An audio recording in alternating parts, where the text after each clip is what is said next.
Everybody, today on the show, we're so excited to have Jenna and Angela, authors, of course, of the Office BFFs. We're talking about friendships and finding friendships later in life that will invigorate your life and make you even better, because we are better together, right, ladies?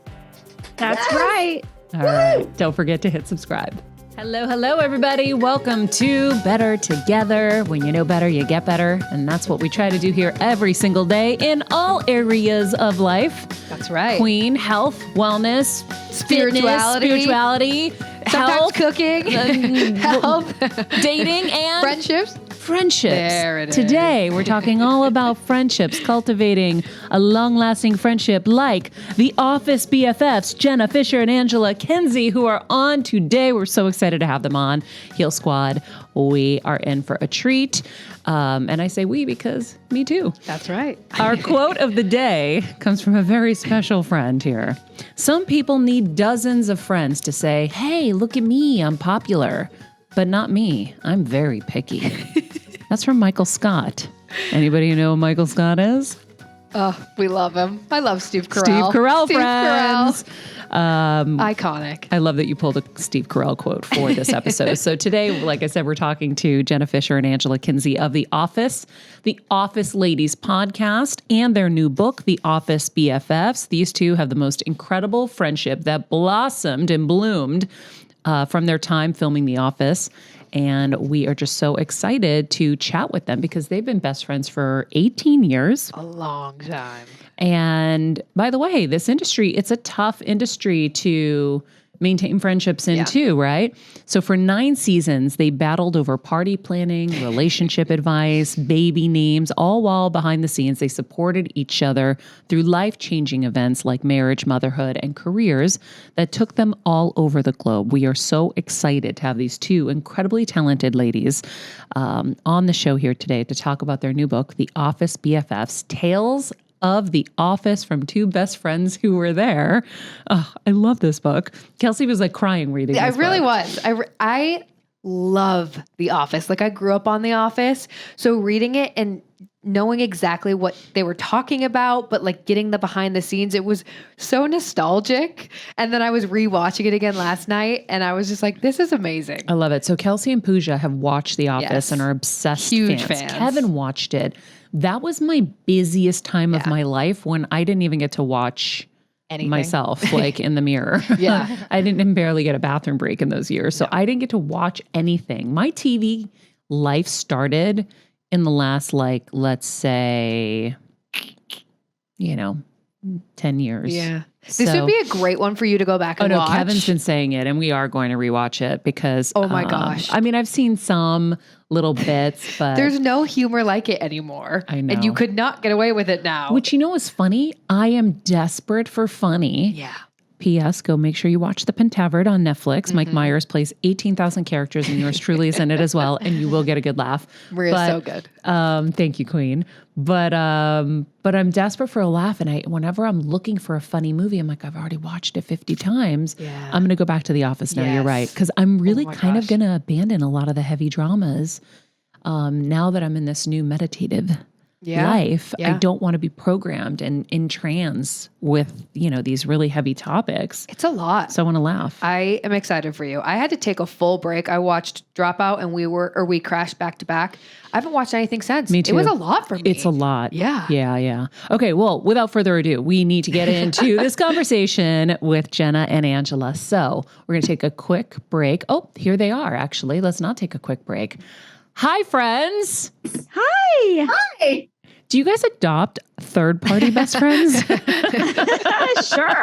Because I'd like to be like an adjacent best friend. I love that. After reading this and seeing all the adventures you guys went on, it's so fun. So congratulations on getting through writing a book together. I think that means you guys are officially going to forever be best friends, because writing a book with yourself, you want to divorce yourself.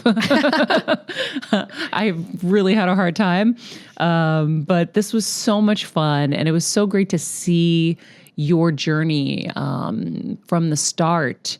And how it blossomed and all the cool adventures you guys went on. I especially loved all the red carpet stuff and the dresses from Macy's, which, by the way, I didn't even think about that. Macy's is a huge sponsor of our show, and I'm dead that you got your dress from Macy's for the Emmys, I think it was, right?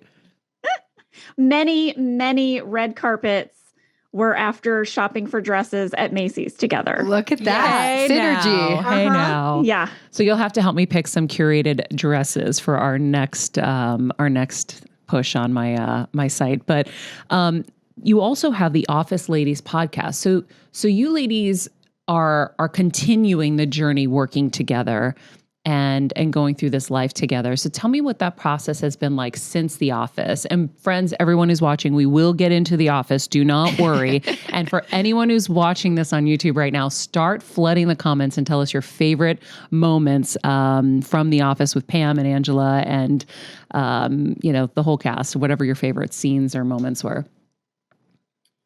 Well, okay, so much to say, but Jenna and I wanted to work together ever since The Office ended, really. And we were missing each other, and our lives and work and kids and family had taken us in sort of different directions, but we talked every day. It's something I'm so proud of. We left each other these voice memos, and we would share every little thing in our day, from I got a pair of flip-flops I really like to something heartfelt, or if we needed advice. And I always knew what was happening in Jenna's life, and she always knew what was happening in mine. And one of the things we just kept sharing over and over was that we just wanted to work together, and we wanted to be able to put our family first. And sort of Jenna came up with this phrase that I thought was brilliant, be the architects of our own time. I was like, what? Did we put that on a pillow? Like someone stitched that. That's a good one for us here on the show, because that's what we're trying to do every day is how do we get better at this thing called life? How do we get better in all areas? So let's be the architects of our time. Yeah. That's Jenna Fischer. I can't take credit for that one. That's really good. That's an Instagram post. So then we were like, well, what can we do so that we can see each other and work together? And Jenna, at the time you were working with Oliver Hudson. And Jenna, you have to share what he said. Well, yeah, I mean, I was working on this television show called Splitting Up Together with Oliver, and he would listen to me leave Angela messages. And he was like so tickled. He was like, you leave her multiple messages a day.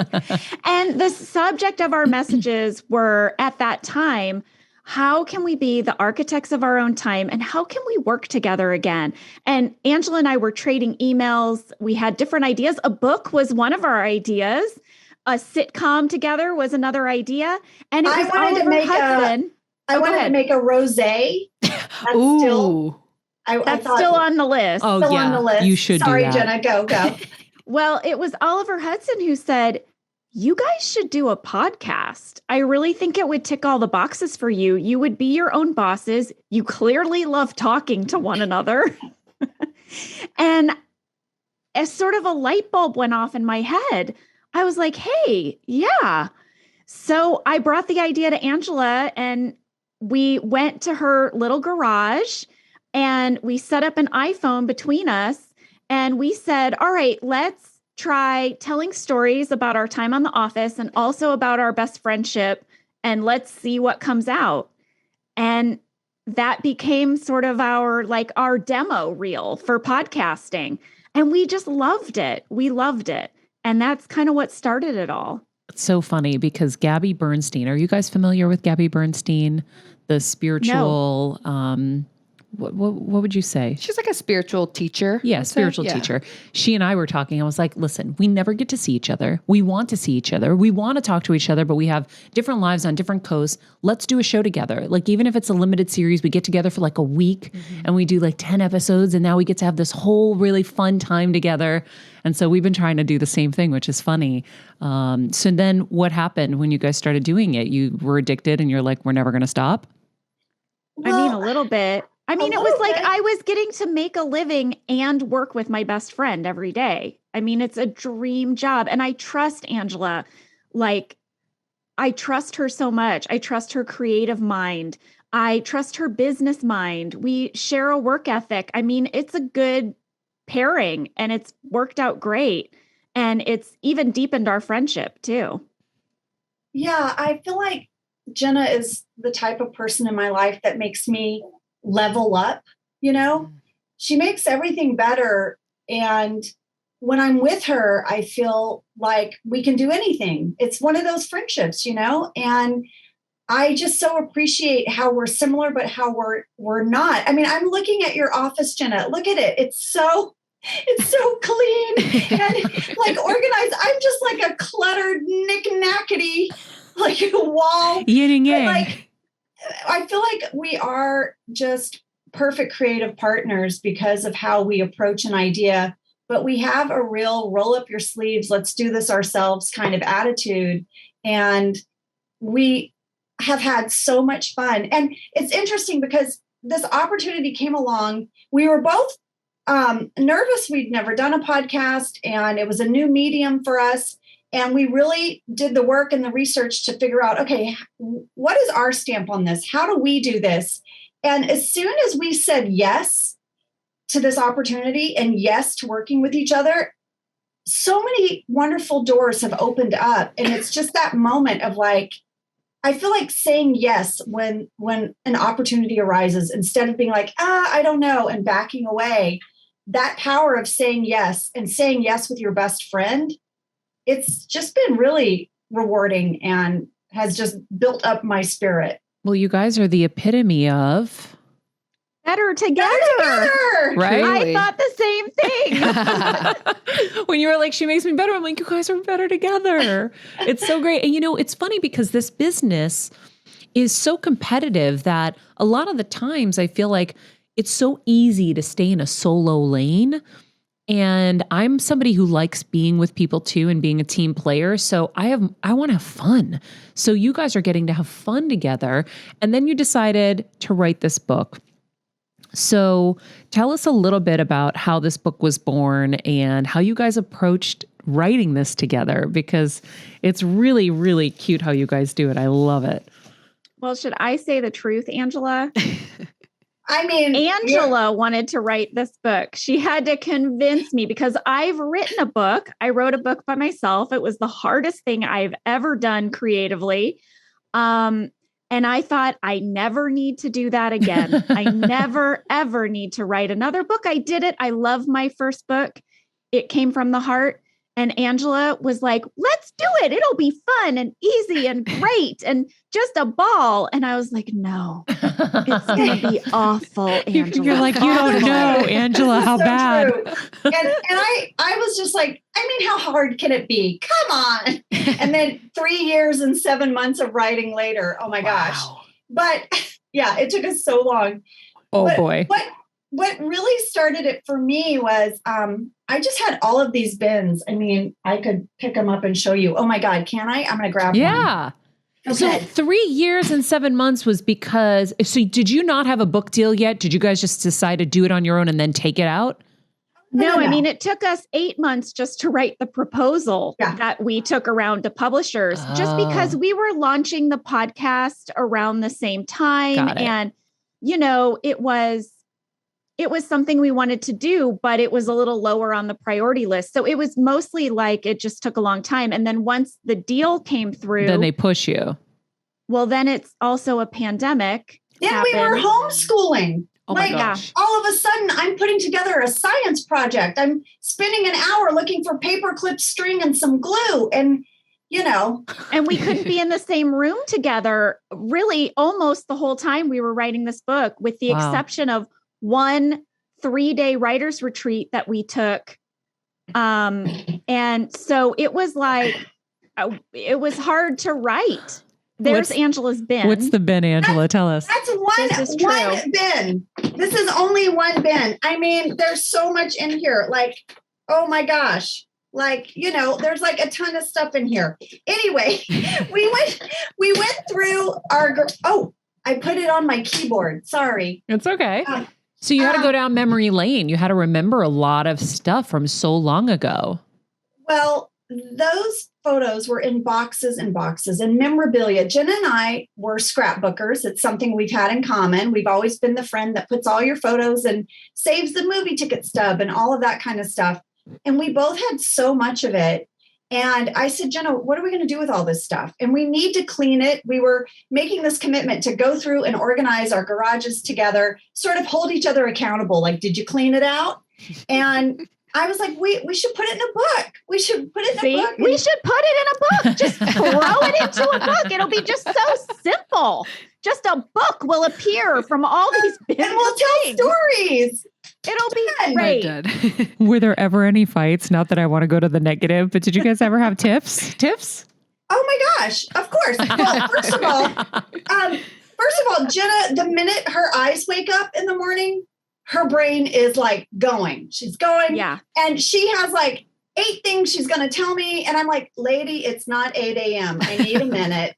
A minute. Angela's a late night worker. She likes to put she likes to put everyone in her house to sleep, the kids, the animal, her husband, and then she sits down at her desk. It's true. And that is when her creative juices are flowing. I went to bed at 8:30 last night. I'm awake at like 5:45. I'm at my desk at 7. You know, I'm like ready to work. And so that was maybe our biggest source of conflict, was that we work at totally different times. But when you're doing something creative, you have to honor that other person's creative way. Mm-hmm. And so we had to figure that out. That was a little tough, but we did. We had to figure out how to trade our ideas and information when we weren't able to write at the same time. Mm-hmm. And basically it ended up being amazing, because I would wake up and Jenna would have all these ideas that she'd been working on. And then I would use that to sort of inspire me throughout my day. And then at night, I would sort of like do my work session, and she would wake up to all of my things to start her day. It was like a relay race. You guys would just pass the torch. Yeah, yes, exactly. Yes. And each week we would come up with a goal, like, okay, here's the chapter we're working on. Here are the stories we need to generate. You work on this story. I'll work on that story. So we found a way to divide the workload. Yeah. And So we cool. wrote the book much like a conversation between the two of us. That was the other thing. How do we tell the stories? So we do a back and forth dialogue throughout the whole book, as if you're hanging out with us and we're just chatting. There's only 2 chapters that we wrote individually. Jenna wrote a chapter called Jam, and I wrote a chapter called Dwangela Forever. But one of my favorite things is that when we go back and forth, we would have different memories of things, or I wouldn't remember something that Angela did. And we wanted to keep that in the book as well. We wanted to keep the part where I didn't realize Angela got lost at sea during Booze Cruise, or how I didn't remember that we stole snacks on the Emmy stage, but Angela remembered it. So in the book, we tried to even have both of our memories represented, even if they were in conflict. Well, they say you only remember 50%. Like 50% of your memory is actually true. Mm-hmm. Like that's what they say. So there's a lot of embellishment as well that goes along with memories. Is just like how your brain chose to remember it. Yeah, there's embellishment that goes on. Unfortunately, that's why I film everything in the moment, because I don't want to be in a place, I'm such a truth seeker, that I want to remember exactly what happened, exactly how it happened. So there's no embellishment. I'm a crazy person about it. And because 50% of it isn't even true. I love that. There's a Black Mirror episode about that, where there's a technology that starts just recording everything that happens. And then the couple gets in a fight and they're like, just rewind. Go look. I did say that. I did promise to do that. Yeah. Or, whatever it is. So it's like, there's a Black Mirror episode that fixes that problem for us of our memory. It's great. Well, and also, we can only hold so much. I call all my friends and my husband my USB drives. So I just go for different USB drives. I'm like, wait, what part of my life was that? Oh, let me call that person. I don't remember anything. And this person, and then my husband, honey, did I meet Madonna? Maria, you don't remember? I'm like, I don't know. And he's like, you spent the whole day with her. And I'm like, oh shit. Okay, cool. And then I'm like, yeah, is that how it went? I'm using her as an example.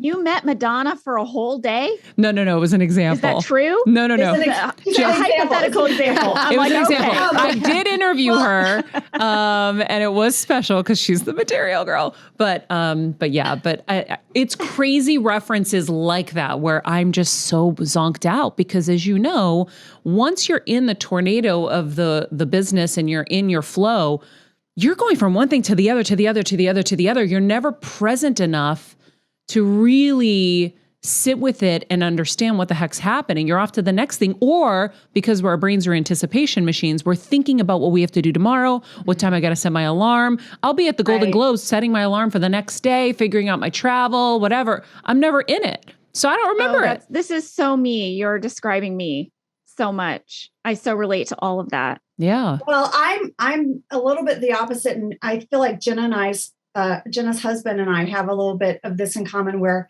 I really can handle things just day by day.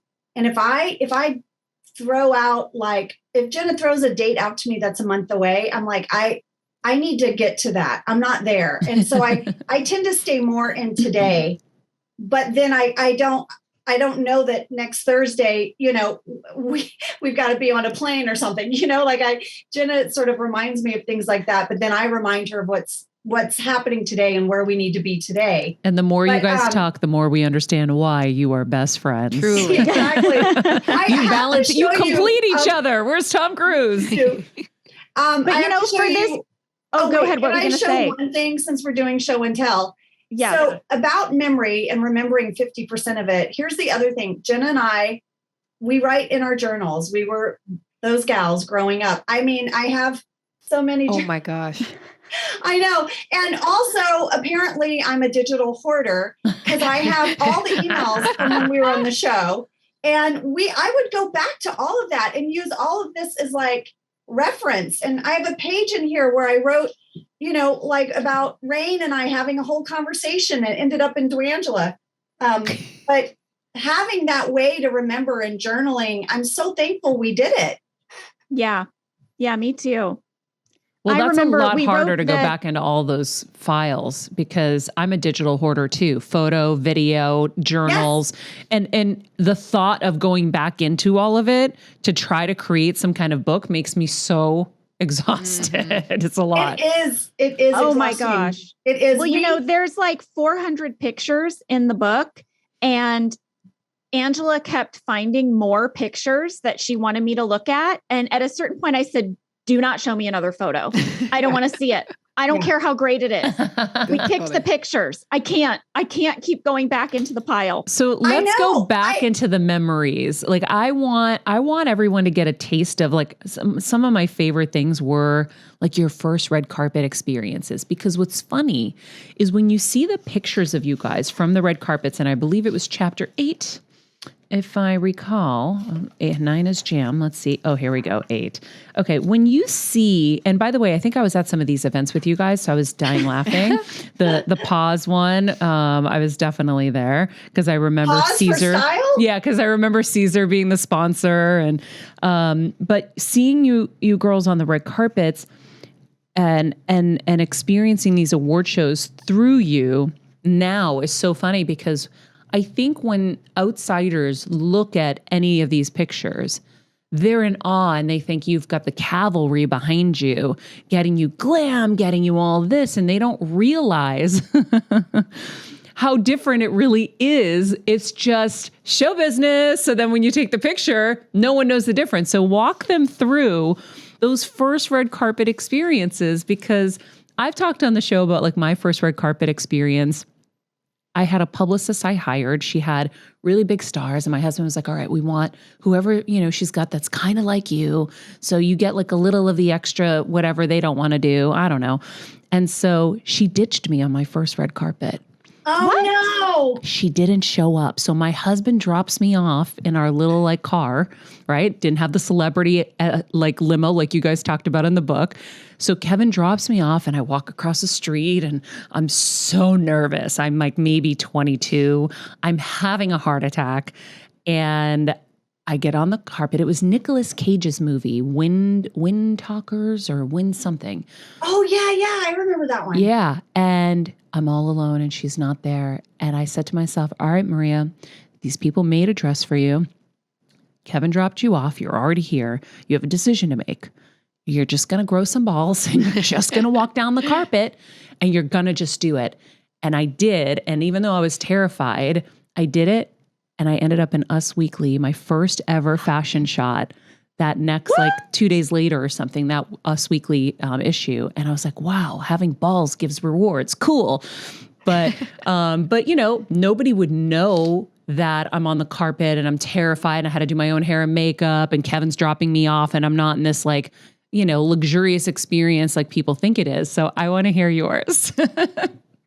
Well, I'm glad I had Angela with me because I had to bring a dog to my first red carpet with Angela. And we drove ourselves and parked at a meter several blocks away from the event. Yeah, we drove. Walked Jenna there. drove her Jetta. Oh my gosh. And we parked, and we were glad we parked near a little tree so her dog could go pee. And this is season 1 of The Office. Yeah. Yeah, pretty close. It might have been the very beginning of season 2. Okay. Nobody invited us anywhere during season 1 of The Office. Okay. This was our very first red carpet. I was Jenna's dog's +1, basically. And it was an animal charity, we should say. Yeah, animal charity. Pause for Style. And the dogs wore fashion and did like a runway show. But I was not in the runway show and my dog was not. We were just guests. We were guests. Yeah. And I went to Target and I got a turquoise tank top, but that wasn't enough. I then went to the Gap and I got another turquoise tank top and I layered them. Yes. Yeah. Yeah. I didn't own a flat iron yet. So I blow dried my hair, but it did the kind of the frizz. Yep. And I borrowed a pair of my mom's shoes that didn't really fit me. And I had to like crunch my toes to keep them on. Oh my God. Oh my God, I'm dead. No. Yeah. I mean, but we did it. We did it. Jenna had to hold a dog down the red carpet. A big dog too. He was like a medium dog. He was too big to hold gracefully, I think is how I described it. He was your in the entire like chin down. Yes. I mean, yes, you can hold him, but not easily. No. And not flatteringly, if that's a word. And so that was your first one, but then like your first Hollywood award show. Walk everyone through that experience. Well, that time I did get to borrow a dress. I still didn't have any kind of stylist behind me, but my agent, I think, knew somebody and they offered me one dress. Yeah, it was the one black dress that they sent over. A black dress, and it fit. So I wore it. And then I had another friend who knew someone who had like a jewelry store in their house out in Calabasas. And they let me borrow a pearl choker. And we, by the way, didn't get to go to the awards show. We just went to a party that was streaming it live in, it was a parking lot. It was a parking lot. They put a fancy tent. Oh my God. So that was our first Hollywood award show. And I went to the mall and I went to Macy's and I got a dress. And then we didn't have time. We worked all day and we were going straight from the set to this parking lot party. And I just left my hair as Angela Martin. So I have like a ponytail that I wore. And when we got there, no one took our picture. So I handed my camera, I think, to Paul Lieberstein. He took a picture of Jenna and I. We went under the rope. We were like sneaking on in. Oh my gosh. My favorite time on the red carpet, though, happened just a few years later. I was waiting my turn to walk down the carpet, and right in front of me was Sophia Loren. And I said, I go, guys, I can't walk after Sophia Loren. Can I wait a few? Can I just hang here? So they're like, yeah, okay, hang here. So then I start the carpet and I get on the carpet and like 3 people take my picture and then they go, Meryl. And Meryl Streep was like coming. And I was like between Sophia Loren and Meryl Streep. And it was like the waters parted. It was so funny. I was like, hi. Oh my goodness. I love the Lawrence Fishburne story too. I thought that was really funny. Yes, poor Lawrence. Listen, Fishburne. I was hungry. Okay. You guys were the assholes. Tell everybody.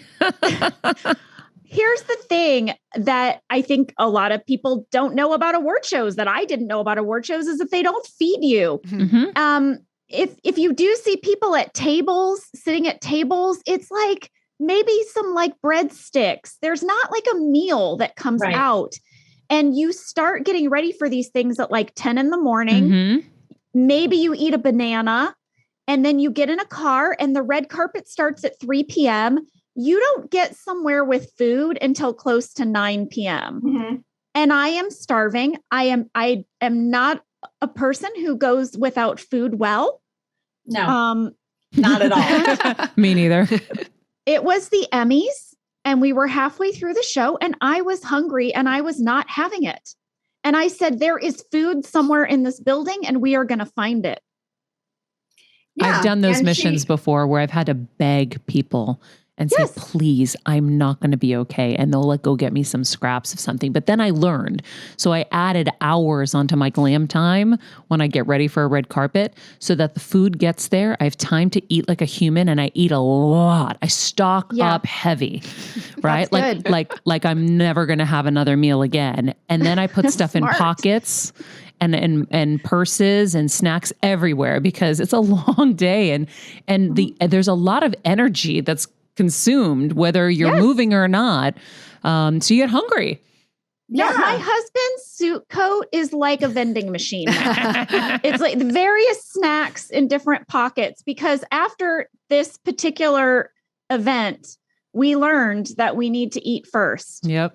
Yeah. Jenna found this lady with a clipboard and talked her into letting us to where the snack room where the presenters were, and people they're about to go out on the Emmy stage, but what Jenna never clocked, and I cannot believe this, even once we started writing the book, it's when she realized they ushered us behind a curtain and she was really very adamant, shh, shh. And we're like, oh, okay. The clipboard lady was shushing us. And it was very dark in there, but they had a whole charcuterie spread. It was great. Jenna's just eating and eating. And that's, when Lawrence Fishburne looked at us and they were like, who are these assholes? Because he was about to go and present an award. We were on the stage. We were just in a little curtained off area on the award show stage. Oh, that's so funny.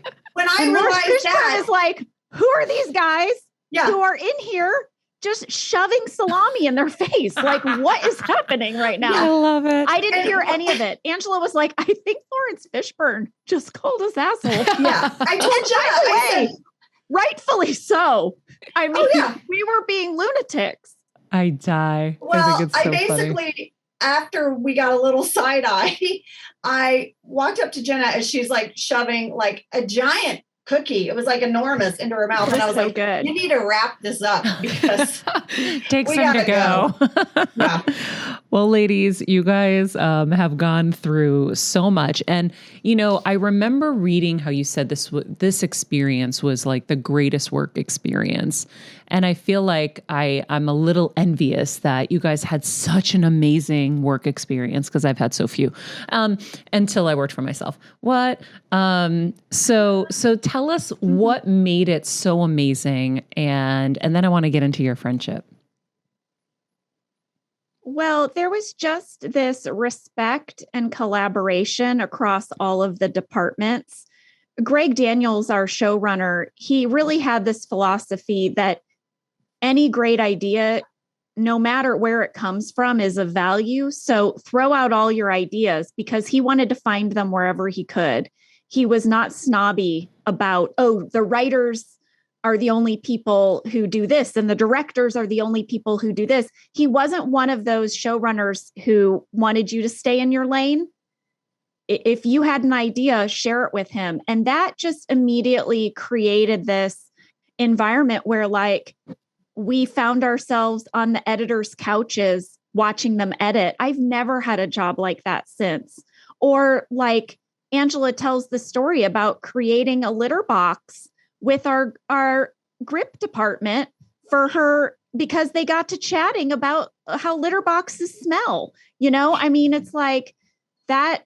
It just was like this really special space. It sounds like it was, it really allowed you guys to be the full expression of yourselves and not have to hold things back, because that's where I think things get tough, is when you have to, you know, quiet everything and just play the one little thing they want you to do. And then all the other parts of you have to just be, you know, locked up.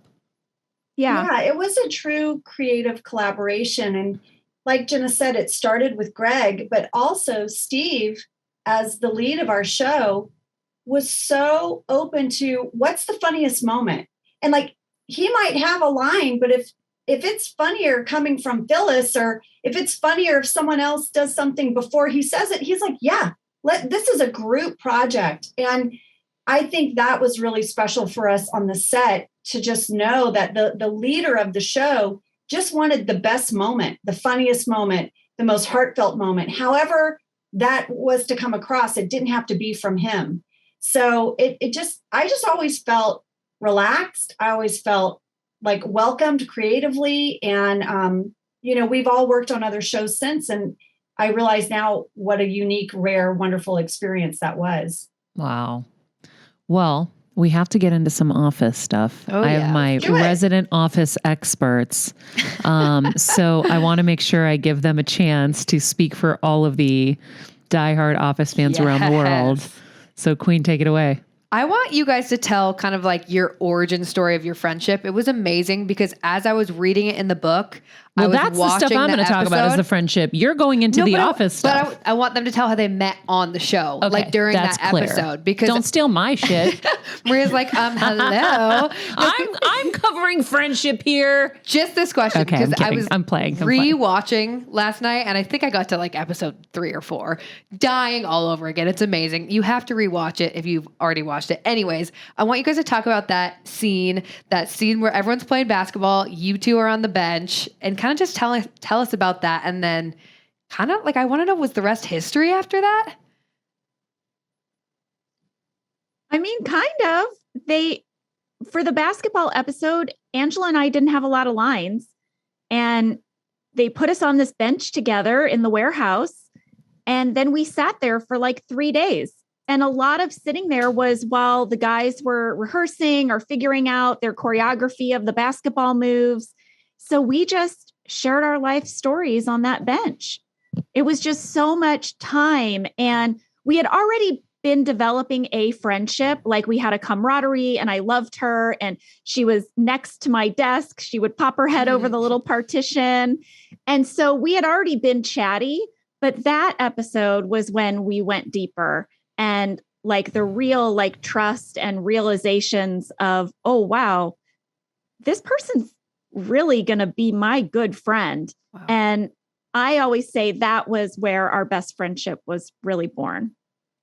Yeah, Jenna has a picture in a frame that Phyllis took of us on that bench. Mm-hmm. And she's like, Ange, I'll always know the moment where our best friendship really came into focus for me. And it's that moment. For me, it's a moment right after we finished wrapping. We'd been in the warehouse all day. It was like day 3. We were walking through the parking lot. It was late at night. And we thought we were by ourselves. And we both are, we're both kind of dorky. And without even discussing it or thinking about it, we linked arms and we started doing Laverne and Shirley. Shamil, Shamazel. And we were cracking up. Day 1. This was during that basketball episode. Okay. Day 3, the basketball episode. And here we are doing Laverne and Shirley. And we thought no one was around. And we hear footsteps, and we turn around, and Steve Carell was right behind us. And he looked at us and he smiled and he said, you guys, no matter what happens with the show, this is what you'll take from it. Oh, I want to cry. I know. And I was like, that for me, I was like, oh my God, he's right. Wow. I've made a friend for life here. Wow. That's the thing that is so cool, right? So you had this like magical experience and this, career making experience with The Office, but then you also get to take that away. Like people don't find those kind of friendships easily. No, and we were in our 30s as well. We were older, and I kind of thought, maybe that kind of friend was in my past. I had left my best friends behind when I moved to LA, and it was hard to keep in touch. And I thought, well, I guess my life is just going to be kind of a series of decent friends, acquaintances, people to get drinks with. So it took me by surprise to meet a soulmate best friend in my 30s. Oh. And yeah, same. And I think, I don't know, there's this thing sometimes, I think we feel that once you enter your 30s or even your 40s, that like, well, you are who you are, you've done what you're supposed to do, you've met who you're supposed to meet. And that's just not true. These kind of moments aren't reserved for just your youth. You can keep meeting people. You can keep rediscovering different parts of yourself. You just have to be open to it. So I feel like this book, for me, I would love the one thing, if you take away anything from it, is that just leave your heart open to other people and other experiences, because you'll never know when you're going to meet the best friend or discover a whole new career path. And I'm so thankful I have Jenna. Everything changed in my life when we became friends. Everything changed for the better. Wow. I love that. Do you guys have a favorite scene you filmed together? Oh my gosh. Well, I can tell you the one we couldn't get through. And I think it's the beginning of us not having scenes together. Oh my God. We literally, the director had to come over and say, you know what, guys, I'm going to give you 5 minutes to compose yourself, because we could not stop laughing. It's the moment Angela comes over the partition and she's wearing all black because Sprinkles has died. Oh, yes. And she says to Pam, has Roy ever mercy killed an animal for you?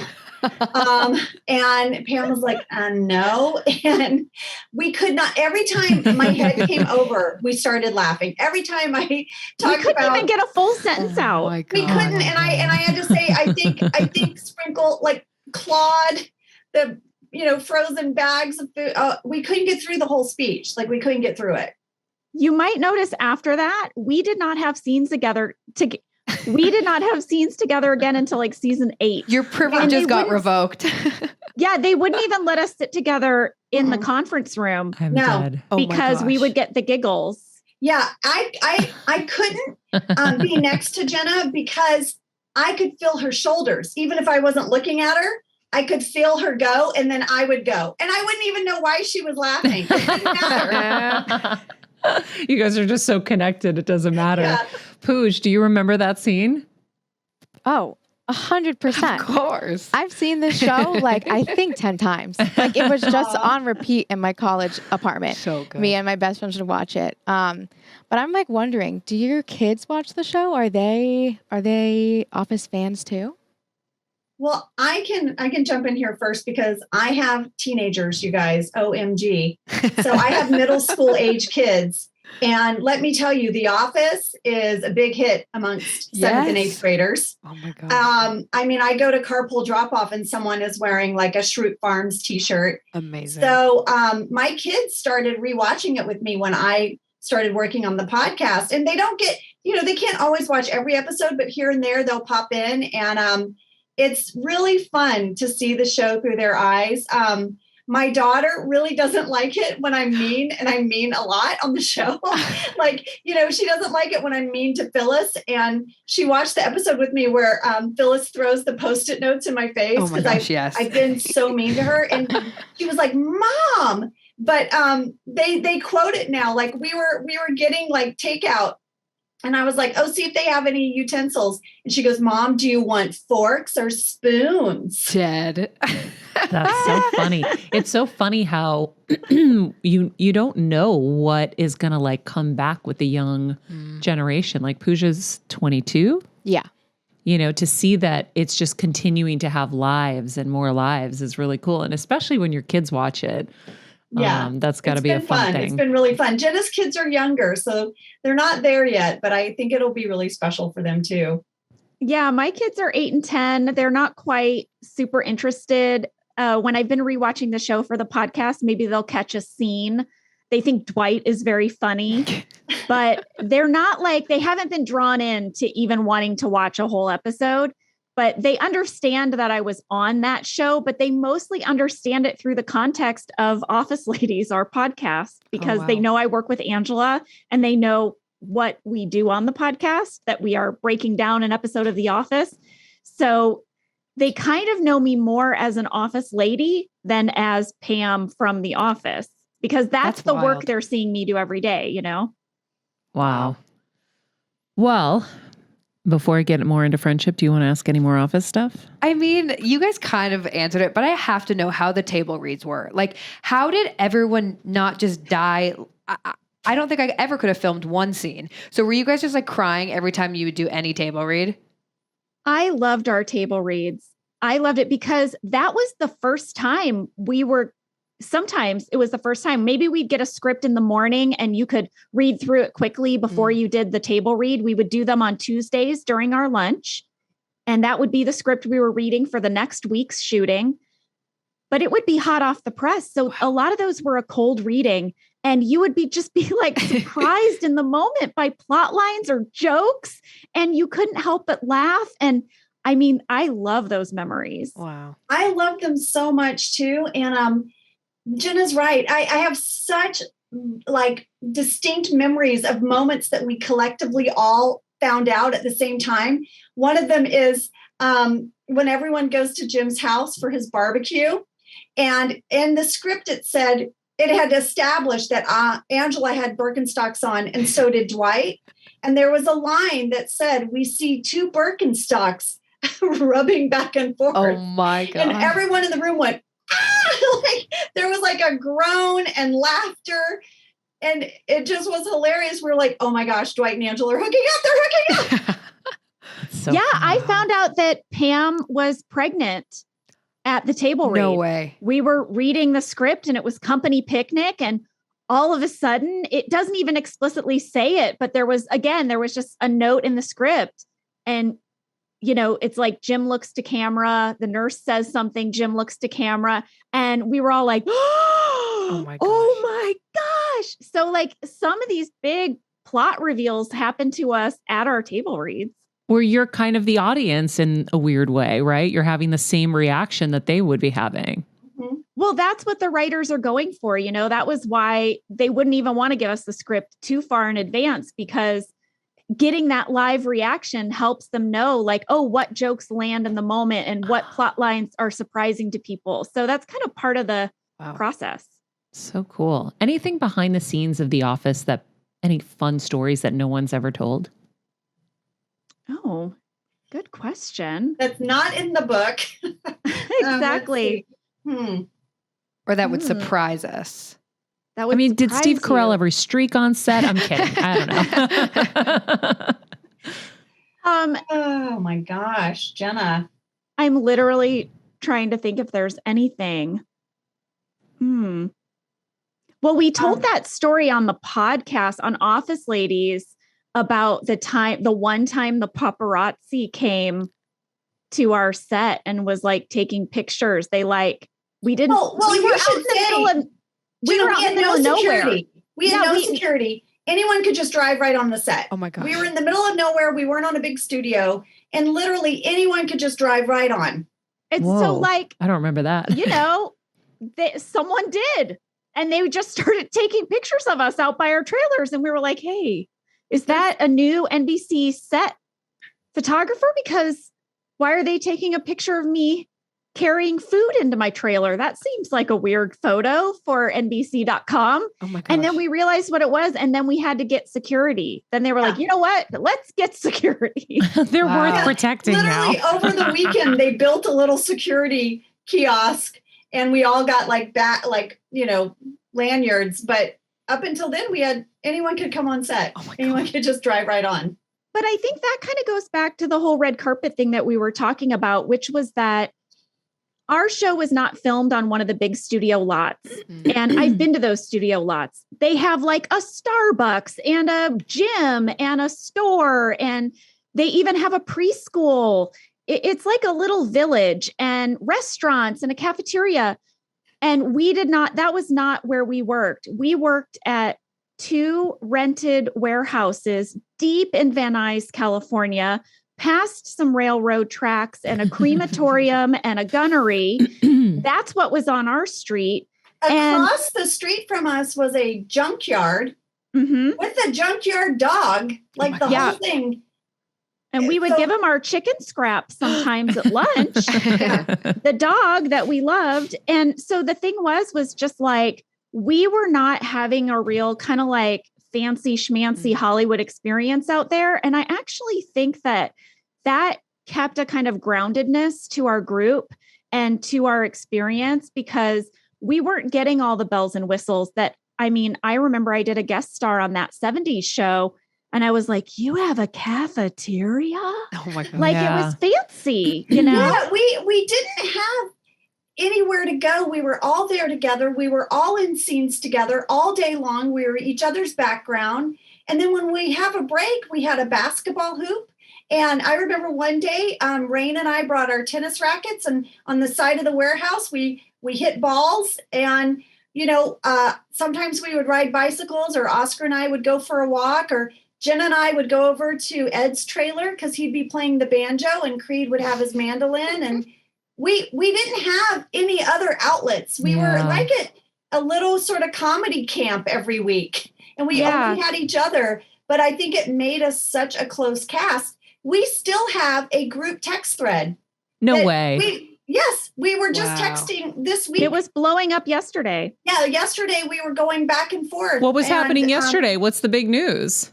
Well, there is. we were teasing Rain. We were teasing Rain, but there was a lovely man named Joseph who worked on our show for years as part of our security once we got security.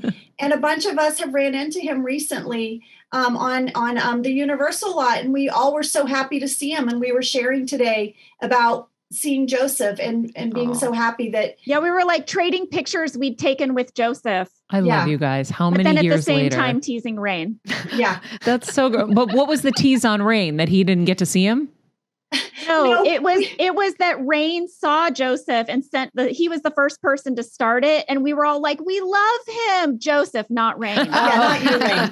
Yeah, not you, Rain. Poor Rain's not getting And then we love. were like cropping the picture where we were like cropping Rain out and being like, this is better. This is better. Oh my goodness.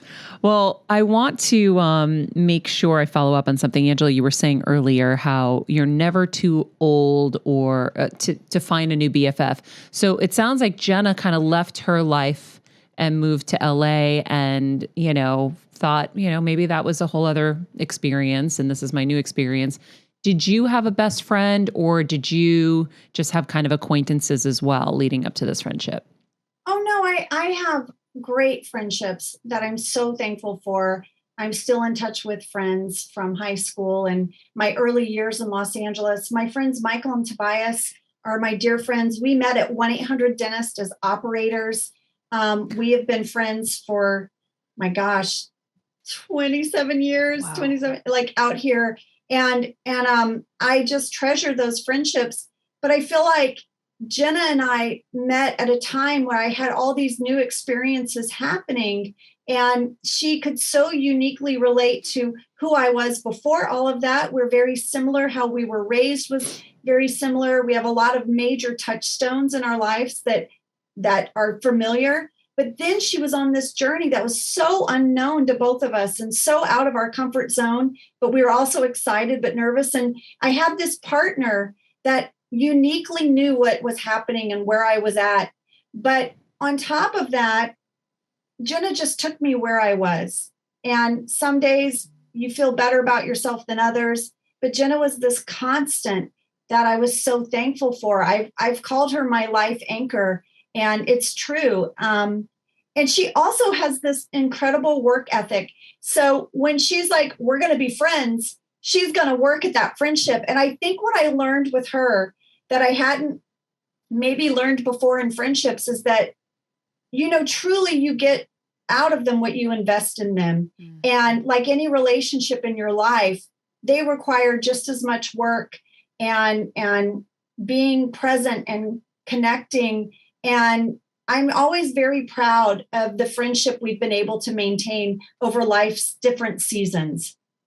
I think that's such a really great tip, is you get what you put in, because we think about that in other ways, but in a friendship, you don't hear about that all the time. Jenna, was that something you learned along the way, innately knew? Like, where did that, I'm going to really invest in this and hone in, come from? I mean, it was with Angela, it was weird. It was just an instinct because Angela's much more social than I am. She has a much more of a need to socialize than I do. I'm much more of like a homebody, and I need like 2 or 3 important people in my life, and then I'm pretty good. And so I think maybe it was just that I had picked Angela, and so she was getting it all. It wasn't like I'm going to invest in this person. It was like, oh, I like this person. This person is my match. This is the person I will be calling. And so it's Angela and it's my husband. And I do have other good friends. My sister is a very good friend of mine. And I have women that I've met through my kids' school that I just absolutely adore. And that's similar because that's a journey we're going on together. Mm-hmm. We're invested in our kids and their education and their mental health and all of these things. And so I've made really good friendships there as well. But I don't know. It wasn't anything I thought of. It was just, I needed one great friend. So I told her everything. That's it. I love that. You also hear a lot about mixing business and friendships, right? So the office was like the birthplace, obviously, of your friendship. Were you ever nervous to continue doing business with each other after? Was there ever a worry this might ruin our friendship? I'm scared. Everybody asked us that. Before we started the podcast, people would say it just like this. Do you think it's a good idea for you to work with your best friend? Mm-hmm. Sort of implying that our friendship will blow up. But no, and the office was different. The office was, we went to a workplace. We didn't have to run anything. We weren't in charge there. We were hired. None of my decisions or my schedule affected Jenna when I was on the office. We were employees together, which is much different than running a business together. Yeah. Yeah. But I remember my husband was like, so babe, I really need Jenna to stay your best friend because like she's like who I tell everything to. So then he gets the more abridged version. It's like a good balance. So he was like, have you thought this through? I just want to put that out there. I love it. Well, you guys made it work, and the book is great. The Office BFFs is the name of the book, Tales of the Office from 2 best friends who were there. Jenna and Angela, thank you so much for sharing this. I am obsessed with them. They're wonderful. And you know what's so funny? When you watch the show, like Jenna and Pam are a little similar. Angela and Angela are completely polar opposite humans. And it's so funny to see how like bubbly and fun she is. And they're just such yin and yang. It warms my heart. It's so cool. I have never seen that scene they were mentioning, but I could visualize Angela's head popping over and I would just die. I was dying inside thinking of what that experience was like. I felt like I was transported into their own moment. Yeah. And I could get it because I've been there so many times. Yeah. I'm someone who gets the giggles and then can't continue on set forever. And then they want to kill me. But guys, the book is so fun, especially if you're a fan of The Office. I feel like getting to see their journey together is so special. And, again, just the inspiration of knowing that you can find your BFF later in life. I'm finding new BFFs in my 40s. So what they said about being open and allowing your heart to be open to these experiences, a lot of people later in life are shedding a lot of things that makes them a better friend now, right? They don't have as many insecurities or whatever. They're just like, oh my God, it's almost over. Let's just have fun. Let's just be vulnerable. Let's be, let's just enjoy it. And so it's just a thought to throw out there. Anyhow, super fun. So fun. We will put all the links to everything in the summary of this episode. If you're watching, let us know your favorite Office scene. Oh my gosh. And also shout out your best friend. Let us know who your best friend is and why. I would love to hear that. In the meantime, you can subscribe here on YouTube, follow us, obviously, on Apple Podcasts if you're not right now, and you can help us, please, by leaving a podcast review. We'll put a link to that in the summary as well, and let us know what you love about the show. In the meantime, thank you for being with us. Heal Squad, we love you. Be nice people, make good choices, and be present.